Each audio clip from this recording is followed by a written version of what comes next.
தேவனுக்கு மகிமை உண்டாவதாக. நம்முடைய எல்லா பாவங்களையும் மன்னித்து அளவற்ற கிருபைகளை தருகிற இயேசு ஒரு நாள் நியாய தீர்ப்பு அவர் தானே செய்வார் என்பது உங்களுக்கு தெரியுமா? அந்த இடத்துல நம்ம ஏமாந்து போயிடக்கூடாது.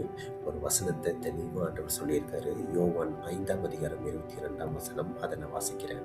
அன்றியும் பிதாவை கனப்படுகிறது போல எல்லோரும் குமாரனையும் கனப்படும்படிக்கு பிதாவானவர் தாமே ஒருவருக்கும் நியாய தீர்ப்பு செய்யாமல் நியாய தீர்ப்பு செய்யும் அதிகாரம் முழுவதையும் குமாரனுக்கு கொடுத்திருக்கிறார்.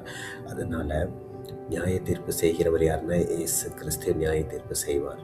நம்ம அநேக நேரங்களில் நம்மளை மன்னிச்ச இயேசு கிறிஸ்து, கிருபை தந்த இயேசு கிறிஸ்து, அநேக நம்மளுக்காக அடிக்கப்பட்ட இயேசு கிறிஸ்துன்னு அவர் கொடுத்த அந்த கிருபைகளையும் நன்மைகளையும் உதாசனைப்படுத்தி பரலோகத்தில் நியாய தீர்ப்பிற்கு முன்னாடி போய் நின்னோன்னா அங்கே ஆண்டவர் அந்த நியாய தீர்ப்பின் மூலம் நித்திய ஆக்கினிய யார் மேலே வேணாலும் கொடுப்பதற்கு ஆண்டவருக்கு அதிகாரம் உண்டு.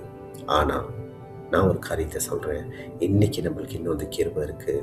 அதனால் இந்த கிருபையை பாவம் செய்கிறதுக்கு ஒரு பயன்படுத்தி கொள்ளாமல் பாவத்திலிருந்து வெளியே வருவதற்காக பயன்படுத்தி நியாய தீர்ப்பின் நாளிலே இயேசு கிறிஸ்துவின் கிருபை பெற்றவர்களாய் நிற்போம்.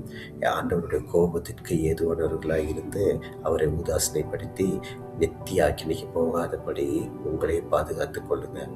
நியாய தீர்ப்பை செய்பவர் இயேசு கிறிஸ்து என்பது மட்டும் உங்கள் ஞாபகத்தில் இன்னும் அதிகமாக இருக்கட்டும். தேவன் ஆசீர்வதிப்பாராக.